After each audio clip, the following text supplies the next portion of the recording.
Ada seorang pengusaha besar berumur sekitar 65 tahun. Terkenal, asetnya tidak lagi terhitung. Satu hari pengusaha kita ini bertemu dengan seorang teman wartawan.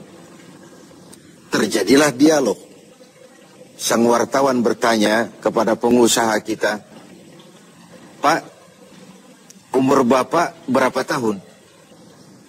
"Umur saya? Iya, paling sekitar 7 tahun. "Loh, 7 tahun? 7 tahun. "Anak Bapak berapa orang?" "Satu." "Satu saja?" "Satu saja." "Harta Bapak berapa banyak?" "Ya, paling sekitar 10 sampai 15 juta rupiah saja." Teman wartawan berkata, "Pak, kenapa Bapak berdusta? Bapak orang terkenal, pengusaha besar, punya biografi. Kami tahu umur Bapak 65 tahun. Kenapa Bapak bilang 7 tahun? Anak Bapak pun banyak. Kenapa cuma bilang 1? Harta Bapak, aset sudah tidak ternilai. Kenapa Bapak bilang cuma 10 sampai 15 juta rupiah saja?" Senyum agak getir, sang pengusaha menjawab, "Kau benar, Nak. Umur saya kalau jumlahnya sih memang 65 tahun. Tapi dari 65 tahun umur saya itu, rasa-rasanya baru 7 tahun yang ada artinya di sisi Allah. Baru 7 tahun sujud saya benar. Baru 7 tahun saya laksanakan perintahnya, saya tinggalkan larangannya. Sisa umur yang lain habis kelabu warnanya, penuh dosa dan keingkaran. Saya katakan umur saya coba 7 tahun. Anak, kau juga tahu anak saya banyak. Tapi dari sekian banyak anak ini, rasanya cuma 1 yang akan jadi buah hati, belahan jantung, pelanjut cerita, penerus sejarah, anak soleh yang akan mendoakan orang tuanya. Yang lain susah diurus anak saya itu." "Oh gitu toh." "Iya." "Mengenai harta, Pak, kau juga benar. Harta saya, aset saya sudah sulit dihitung lah. Pabrik di mana-mana, di tiap bank hampir ada deposito saya. Tapi dari sekian banyak harta itu yang saya ingat, baru sekitar 10 sampai 15 juta yang saya belanjakan di jalan Allah. Saya sumbangkan masjid, saya bantu pesantren, saya bantu yatim piatu. Dan itu yang akan jadi milik saya yang sebenarnya. Yang akan saya bawa menghadap Allah. Saya bawa ke alam kubur. Yang lain akan jadi rebutan ahli waris sesudahnya." Jangan-jangan orang tua tadi adalah kita-kita ini. Jangan-jangan kita-kita ini adalah orang tua tadi. Tapi yang pasti, jangan sampailah kita seperti orang tua tadi itu. Dari sekian banyak umur yang diberikan, berapa yang punya nilai di sisi Allah? Dari sekian banyak anak titipan Allah kepada kita, berapa yang akan jadi anak saleh, buah hati, belahan jantung, pelanjut cerita, penerus sejarah? Dan dari sekian banyak harta kita, berapa yang sudah kita belanjakan di jalan Allah, yang artinya akan jadi milik kita yang sebenarnya? Banyak ketidakadilan yang terlepas dari pengadilan dunia. Sering orang-orang yang berbuat kebaikan tidak mendapat perlakuan yang pantas di dunia ini. Sering kehidupan jadi rancu. Yang benar dikhianati, pengkhianat dibenarkan.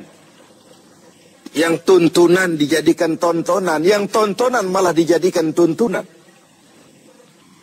Untunglah ada akhirat.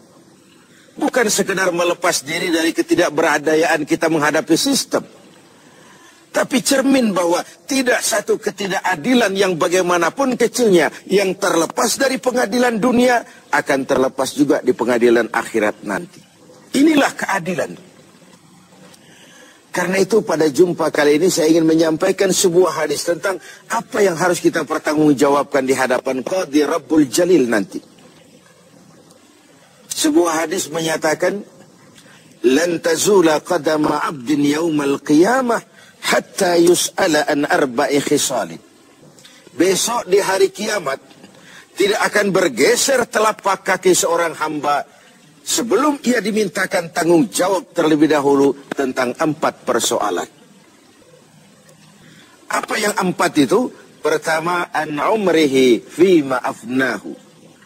Umur yang diberikan kepadanya akan dimintakan tanggung jawab kelak. Di mana umur itu dihabiskan?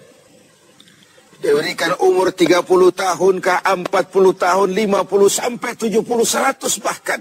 Sejak kita akil balik sampai ajal datang merenggut nyawa, di mana umur itu dihabiskan? Kita sering main-main, padahal waktu berjalan terus.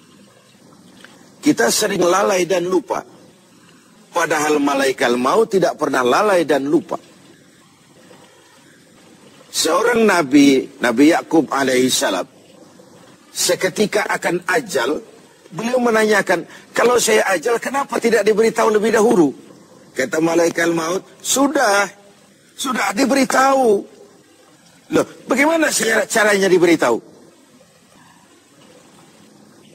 Perubahan yang terjadi pada fisik kita adalah pemberitahuan. Uban yang bertabur, mata yang mulai lamur, pendengaran yang mulai kabur, itu semua pemberitahuan agar kita mawas diri. Umur akan dimintakan pertanggungan jawab, di mana umur itu dihabiskan. William Shakespeare memang pernah bilang, waktu hidup itu singkat. Tahu-tahu baru saja zuhur, tahu-tahu sudah asar. Baru saja asar, tahu-tahu sudah maghrib. Yang kemarin anak-anak, tahu-tahu sudah punya anak. Tahu-tahu, dan tahu-tahu. The time of life is short, kata Shakespeare. Waktu hidup itu singkat betul. Namun waktu yang singkat akan terasa ada manfaatnya kalau kita bisa memanfaatkannya dengan yang sebaik-baiknya. Apalah umur panjang kalau cuma untuk menimbun dosa dan kesalahan.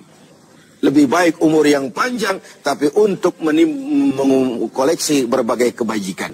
Inilah makna ucapan Nabi, khairukum man tala umruhu wa hasuna amalu.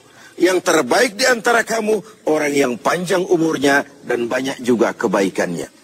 Umur ini, yang sering kita berleha-leha menghabiskannya untuk sesuatu yang tidak punya nilai, kelak akan dimintakan tanggung jawab di hadapan Allah Azza wa Jalla. Lalu yang kedua, wa an syababihi fima ablahu. Masa muda, pernah diberikan umur muda. Di mana dihabiskan umur muda itu? Hura-hura atau untuk sesuatu yang bermanfaat? Dahulu ada seorang selebritis lah kalau zaman kita sekarang. Namanya Ibrahim bin Adham. Namanya Malik bin Dinar. Namanya saja sudah Malik bin Dinar, Raja bin Uang. Hidupnya jet set. Satu malam dia mengadakan pesta di rumah mewahnya. Datang seorang pengemis. Bertanya kepada penjaga pintu, siapa yang punya rumah ini? Bos saya. Iya, Malik bin Dinar. Oh, orang kaya? Orang kaya. Selebriti? Selebriti. Dia hamba apa orang merdeka? Dia orang merdeka. Kalau hamba bagaimana bisa pesta sehebat ini? Orang tua itu senyum lalu bilang, sampaikan kepada bosmu, Malik bin Dinar, dia memang orang merdeka. Kalau dia hamba, bukan seperti ini pekerjaannya. Dia orang merdeka. Dilarang tidak terlarang, dicegah pun tidak tercegah. Merdeka dia memperturutkan hawa nafsunya. Kalau dia hamba Allah, bukan begini pekerjaannya.